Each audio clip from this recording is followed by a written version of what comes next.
सभी को नमस्कार। अध्याय 12 पृष्ठीय क्षेत्रफल व आयतन, इसके महत्वपूर्ण सवालों को देख रहे हैं। इस वीडियो में 4 सवाल हैं और आने वाली वीडियो में 6 और मिलेंगे। 10 सवाल ये इनमें से एग्जाम में आते रहते हैं। तो क्वेश्चन नंबर हमारा पहला था, दो घनों जिनमें से प्रत्येक का आयतन 64 घन सेंटीमीटर है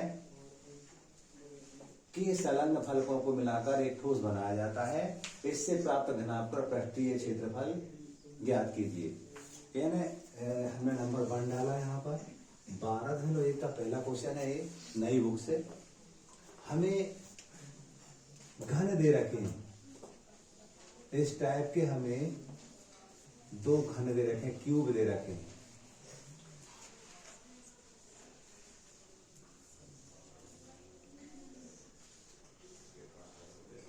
इनको जोड़ करके एक क्यूबाइड घनाभ बनाया जाता है।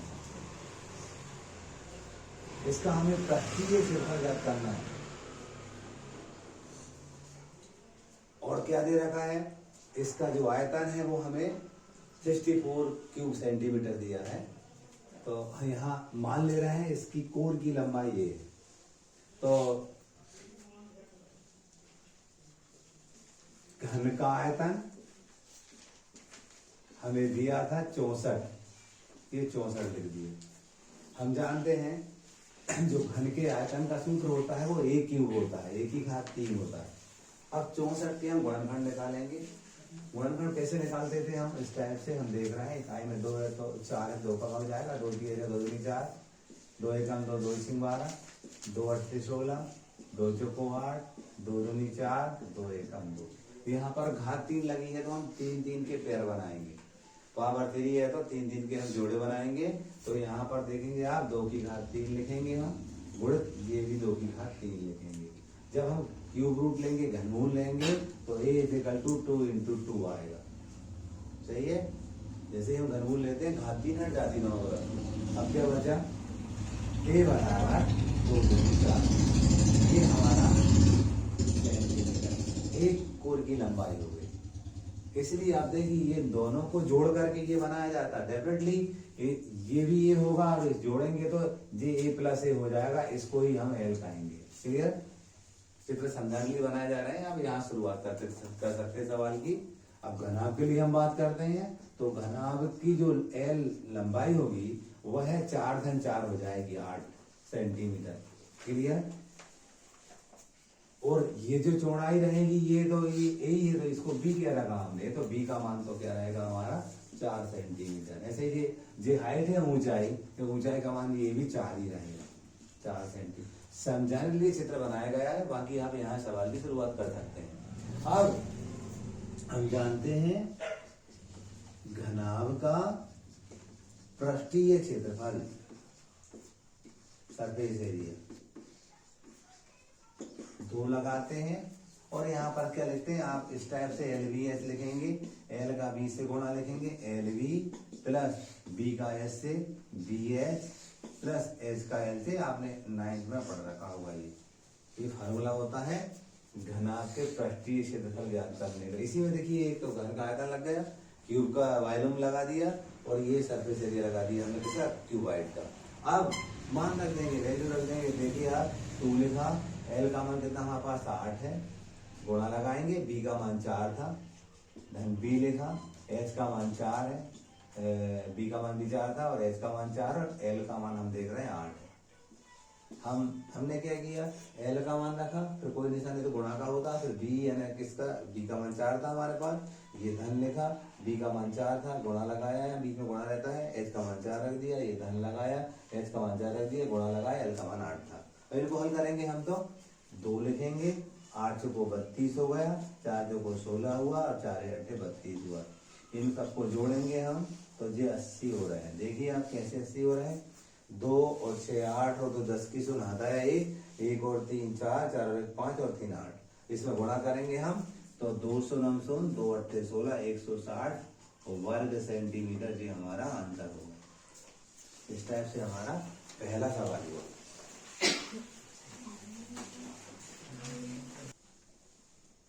क्वेश्चन नंबर हमारा सेकंड, कोई बर्तन एक खोखले अर्धगोले के आकार का है जिसके ऊपर एक खोखला बेलन अध्यारोपित है।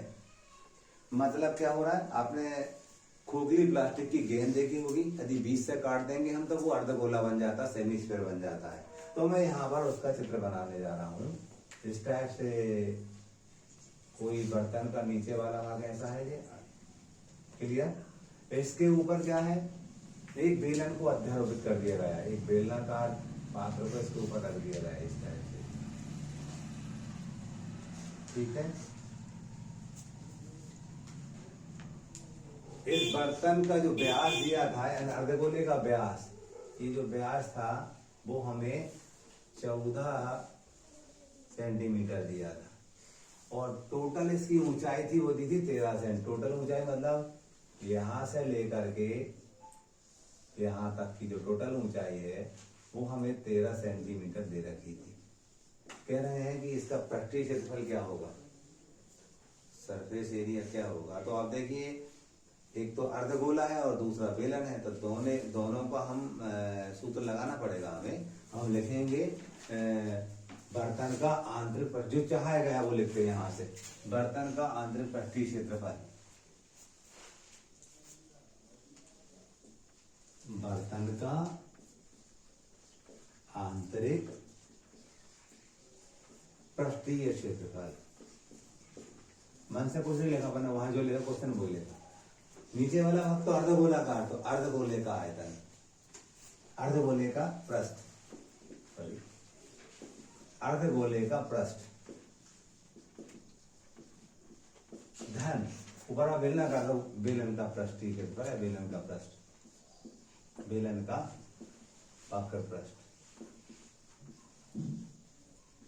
ठीक है। हम जानते हैं ये होता है हमारा 2 पाई आर स्क्वायर, और ये होता है 2 पाई आर एच।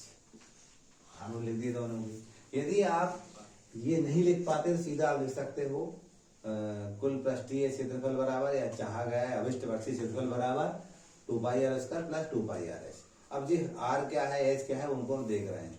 हमें जो कि यहाँ लिखेंगे हम अर्धगोला, अर्धगोले के लिए क्या दिया है वो लिखेंगे हम, और यहाँ लिखेंगे हम बेलन।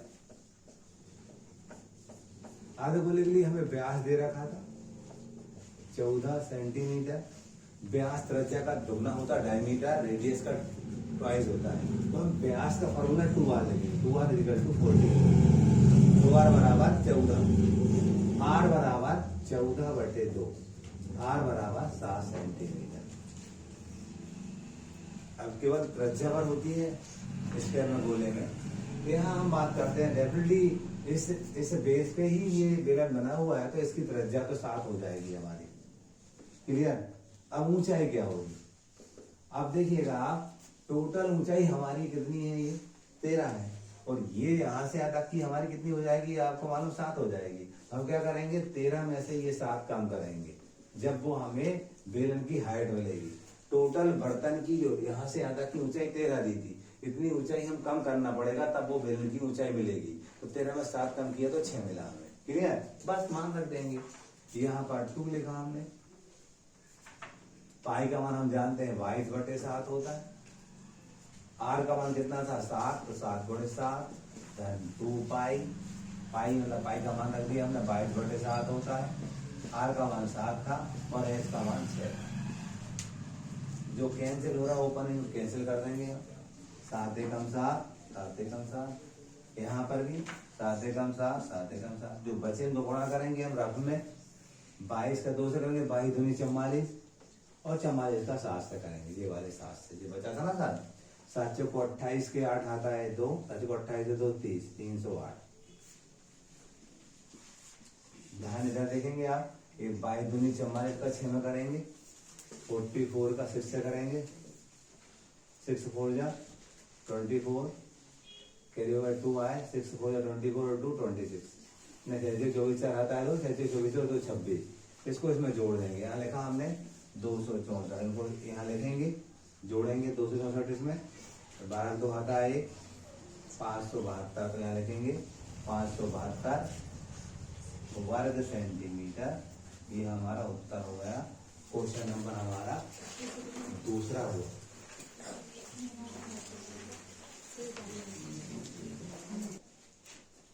थर्ड क्वेश्चन है हमारा, दवा का के कैप्सूल एक बेलन के आकार का है जिसके दोनों सिरों पर एक एक अर्धगोला लगा है। पूरे कैप्सूल की लंबाई 14 mm है और उसका व्यास 5 mm है, तो इसका पृष्ठीय क्षेत्रफल ज्ञात कर। सवाल नंबर 3 था आज का। इस टाइप से हमें बात दे रहे, इस टाइप का कोई दवा का कैप्सूल है, इसके दोनों कोने पर बेलनाकार, दोनों कोने पर अर्धगोलाकार है जी, बात लगी हुई है, ये बता रहे हैं। ये इस टाइप से अर्धगोलाकार मान ले रहे हैं, इस टाइप का कैप्सूल है। अब देखेंगे इस कैप्सूल की पूरी जो लंबाई है यहाँ से तक की, वो हमें 13 mm दी है। कितनी दी है? 14 mm। क्लियर? और इसके बाद इसका जो व्यास है, यहाँ व्यास कितना दिया है? ये व्यास रहता, व्यास कितना दिया हमें? 5 mm दिया। हमें इसका पृष्ठीय क्षेत्रफल निकालना है। सामान्य सी बात है, बीच वाला जो भाग है वो बेलनाकार है और इसका जो वक्रपृष्ठ होता है 2 पाई r, उसे निकाल लेंगे। और ये दोनों इधर वाला और इधर वाले अर्धगोले निकाल के मिलाएंगे तो पूरा गोला बन जाएगा। और गोले का जो पृष्ठ होता है 4 पाई r वर्ग, उससे हम निकाल लेंगे। सही है? पूछा क्या है वो लिखते हैं यहाँ पहले सूत्र पृष्ठ। तो हम लिखते हैं अभिष्ट यानी चाहा गया पृष्ठीय क्षेत्रफल बराबर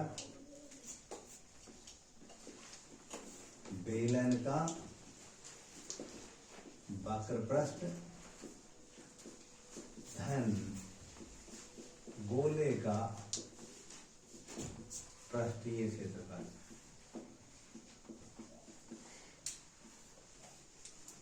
बेलन का हम जानते थे 2 पाई r h होता है और गोले का 4 पाई r वर्ग होता है। अब हम यहां पर लिख रहे हैं और ये लिख रहा है यहां पर हम बेलन। इसके लिए हमें व्यास दे रखा था 5, व्यास का मान 5 दिया था, यानी 2r बराबर 5। 2r क्या लिखा? व्यास त्रिज्या का दोगुना होता है, 2r लिखा, फॉर्मूला ही व्यास बराबर 2r। अब r बराबर 5/2, r बराबर 5 में 2 का भाग देंगे तो 2.5 मिलेगा, ये लिख दिया। अब हम इसकी बात करते, त्रिज्या तो यही होगी 2.5, लेकिन ऊंचाई क्या होगी? देखिएगा ये जो बात है वो 2.5 है, ये वाली बात है वो भी 2.5 है, तो ये दोनों को जोड़ेंगे कितना हो जाएगा? 5। तो हम जब इसकी ये हाइट निकालेंगे हम बेलन की, तो क्या हो जाएगी? वो 14 में से 5 कम हो जाएगा। 5 क्यों कम हो जाएगा? तो ये जो वाला भाग है ना, ये त्रिज्या है, हेमीस्फीयर की त्रिज्या है, रेडियस है।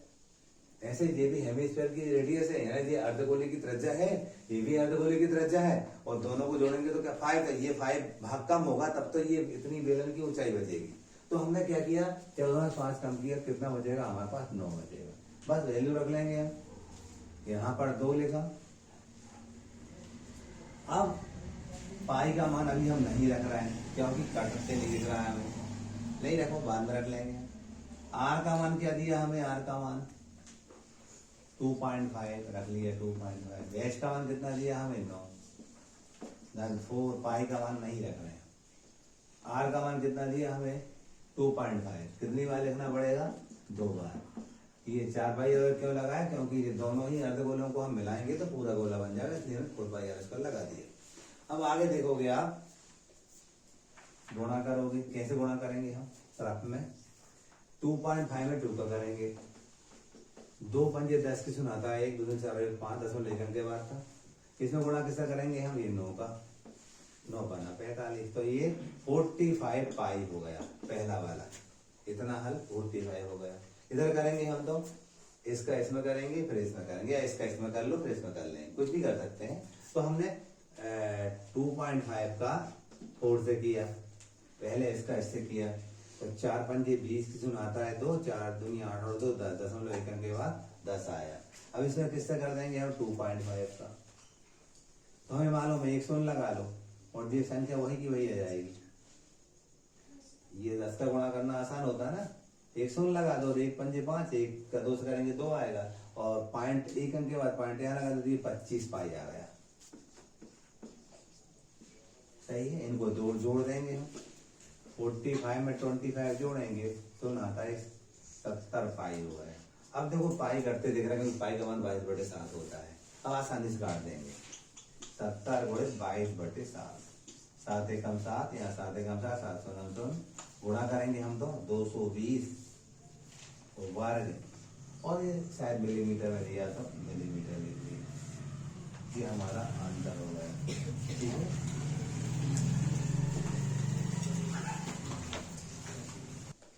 क्वेश्चन नंबर 4 था, कोई तंबू एक बेलन के आकार का है जिस पर एक शंकु अध्यारोपित है। सवाल क्या कहता है, कोई तंबू बना है और नीचे वाला भाग उसका बेलनाकार है,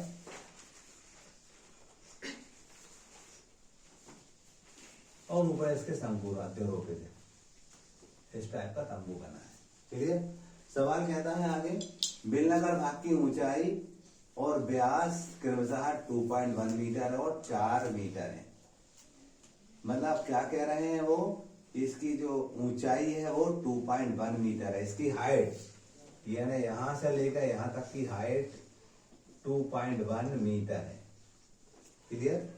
और इसका डायमीटर दिया है 4 मीटर, ये जो व्यास है वो हमें दिया है 4 मीटर। क्लियर। और आगे कहते हैं कि जो शंकु दिया था, जो कोण दिया था, इसकी स्लेंट हाइट जितने ऊंचाई ये दे रखी हमें एल का मान 2.8 मीटर, तिरक ऊंचाई 2.8 मीटर है। एल से दर्शाते हैं उसे हम। तो क्या निकालना हमें, कैनवास का क्षेत्रफल निकालना है और लागत निकालना है। 1 वर्ग मीटर का जो कीमत है 500 रुपए है, तो पहले हम एरिया निकालेंगे उसका और फिर 500 को गुणा कर देंगे अपन। तो अपन लिखेंगे कैनवास का क्षेत्रफल,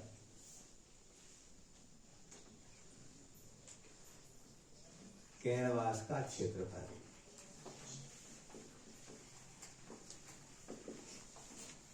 ये लिखेंगे पहले हम, बेलन का वक्रपृष्ठ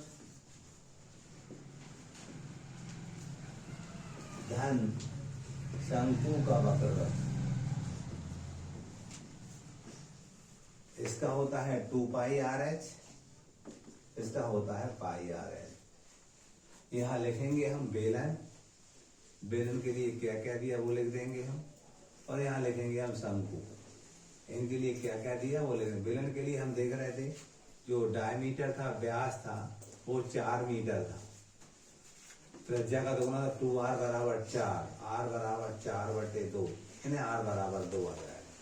डेफिनेटली शंकु का बेस भी वही है, तो इसका मान तो r का मान तो 2 हो जाएगा, और इसकी तिरक ऊंचाई 2.8 दे रखी थी। और यहाँ पर हम बात करते हैं, इसकी ऊंचाई भी हमें दे रखी थी बेलन की, इसकी ऊंचाई दे रखी थी हमें 2.1 मीटर।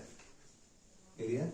ये हमने ले लिया बेलन के लिए। अब मान रख लेंगे, हमें कटते दिख रहा है 2.1 दिया, 21 2.1 है, 7 से अपना कट सकता है, इसलिए हम पाई का मान भी रख देंगे 2 इंटू 22/7 इंटू आर का मान कितना था 2, और एच का मान कितना था 2.1 धन पाई का मान 22/7, आर का मान 2 और एल का मान कितना है 2.8।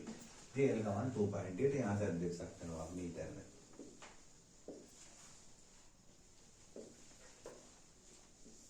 अब हम बात करते हैं काटने की। देखिए 7 एकम 7, यहाँ पर 0.3 बार 7 तरीके 0.3 बार कट जाएगा, पॉइंट लगा था इसलिए 7 एकम 7, ये भी 7 चौको 28, 0.4 बार कट जाएगा। अब गुणा कर लेंगे, कैसे गुणा करना आप देखिए, 22 का 2 करेंगे 22 दूनी 44, 44 का 2 करेंगे 88, सही है। इसमें करेंगे 0.3 का, 3 8 24 के 4 आता है 2, 24 और 2 26, 1 अंक के बाद था, 1 अंक के बाद था, 1 अंक के बाद 0 लगाया हमने, कितना आ रहा है हमारा 26.4 धन। वहां गुणा करेंगे हम, कौन कौन सी संख्या है हमारी, 22 दूनी 44, 44 का 0.4 में करेंगे, 4 को 16 से आता है 1, चाहे जो 16 और 1 17 दशमलव कितने के बाद 1 अंक के बाद दशमलव यहाँ लगा दिया तो ये 17.6 आया। इन दोनों को जोड़ देंगे हम। 10 की सुनाता है 1, 14 से आता है 1 और 4 दशमलव 1 अंक के बाद तो ये आया 44 वर्ग मीटर। एक आंसर हो गया हमारा। अब क्या निकाला, क्या बोला हमने, कैनवास की लागत क्या होगी, तो हम यहाँ लिखेंगे कैनवास की लागत जो 44 था ना उसमें गुणा कर देंगे 500 का। क्यों, 1 वर्ग मीटर के 500 रुपए लगते हैं तो 44 का गुणा कर देंगे हम। तो ये डबल जीरो लगा दिया हमने। 5 को 20 सुनाता है 1, 5 को 20 सुनाता है 2, 5 को 20 और 2 22। कितने रुपए कैनवास की लागत हो जाएगी। ये हमारा दूसरा आंसर हो गया। ठीक है, इस तरह से हमने इस वीडियो में 4 सवाल देखे हैं।